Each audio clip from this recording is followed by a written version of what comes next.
भिवंडी, ठाणे, पालघर जिल्हा कुणबी समाज सेवा संस्था वधूवर परिचय मेळावा उरण फाटा येथे करण्यात आले। या कार्यक्रमाची माहिती कुणबी समाजाध्यक्ष चंद्रकांत लाटे, मनसे तालुका अध्यक्ष विकास जाधव व इतर पदाधिकारी यांनी दिली।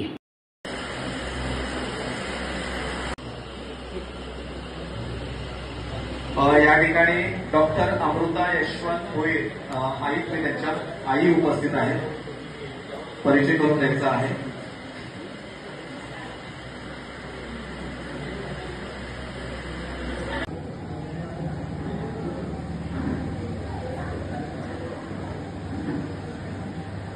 सचिन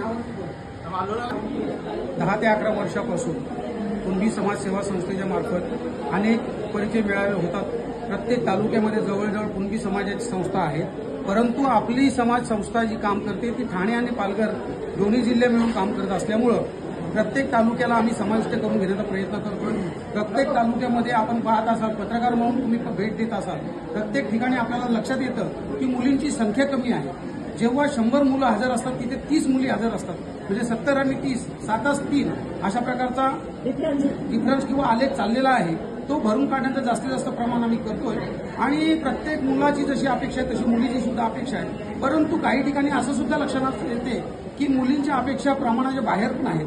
त्यांना कुठेतरी मुलांनी एक पाऊल मागे किंवा मुलीने एक पाऊल मागे समाजाकरता कुठेतरी काम केलं पाहिजे, ते काम करण्याचं काम आम्ही करतोय। कुठे उणीव भासू नये म्हणून त्यांच्याशी तडजोडी करण्याचं काम सुद्धा आम्ही करतोय।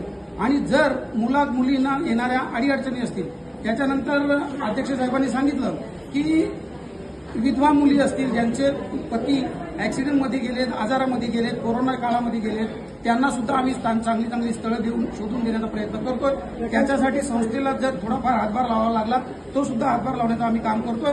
आमच्या संस्थेवर काम करणारे जरी आम्ही 20, 22, 25 लोक असलो तरी पूर्ण ठाणे जिल्हा आणि पूर्ण पालघर जिल्हा आमच्या सोबत आहे।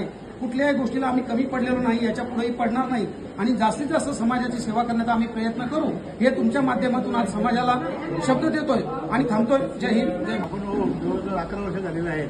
त्या 11 कालावधी 5,500 नोंदणी झाल्या पोर मुलांच्या आणि जवळजवळ 3-3,500 लग्न जमलेले आहेत। आता काही आम्ही असा पण उपक्रम केलेला आहे की ज्या महिलांचं म्हणजे घटस्फोट झालेला आहे किंवा त्यांच्या कोर्ट मॅटर झालं असेल, त्या विधवा उद्योग असतील, त्यांच्या पण आम्ही नोंदणी करून त्यांचे आम्ही प्रश्न सोडवतो आणि असे सुद्धा आम्ही लग्न जुळवतो। ही सामाजिक कार्य, ही संस्था राजकारण विरहित आहे, त्याच्यामध्ये कुठल्याच प्रकारचे राजकारण नाही। आणि हे जे काम करतात संचालक मंडळ, ते सगळे सेवानिवृत्त कर्मचारी आहेत, कुठलेही वेतन न घेता कुठलेही मानधन न स्वीकारता हे सामाजिक कार्य आम्ही करतो। काय उद्देश निमित्त करतो? आपल्या समाजाच्या जडणघडण झाली पाहिजे आणि मुलामुलीची लग्न जुळली पाहिजेत। काही आता बरेचसे प्रेम प्रकरण असतात, आत्महत्या होतात, तर त्याला पायबंद घालता येतो आणि त्यांचं प्रबोधन करता येते, समाजाचं प्रबोधन करता येते।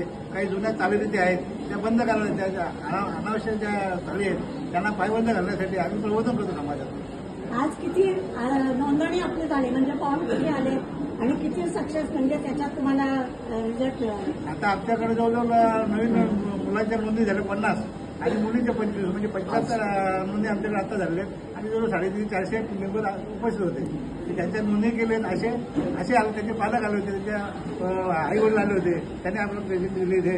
त्याच्यामुळे जवळजवळ 350-400 उमेदवार प्रतिनिधी उपस्थित होते आणि हा कार्यक्रम व्यवस्थित पार पाडलेला आहे। सर, देखा जाए तो अभी आपने बोला कि 25 लड़कियों का नाम दर्ज हुआ है और 50 लड़कों का, कहीं ऐसा तो नहीं कि लड़कियों की जनसंख्या कम है? लड़कियों की जनसंख्या कम हो रही है। अभी क्या वो सरकारी नौकरी चाहिए, ऐसा वो जो बनता है ब्लॉक पाहिजे, बाहर रहने का, ऐसी वो लड़की बोलते हैं, तो उसको हमने पहले तो कहता है मन में कि ऐसा नहीं करने का, जो है वो आपने करने का है ना, शादी तो होना चाहिए। ज्यादा रहेगा तो दाम बढ़ जाता है और आगे तो प्रॉब्लम रहता है ना, इसलिए उसको हम प्रबोधन करता है कि ऐसा मत करो।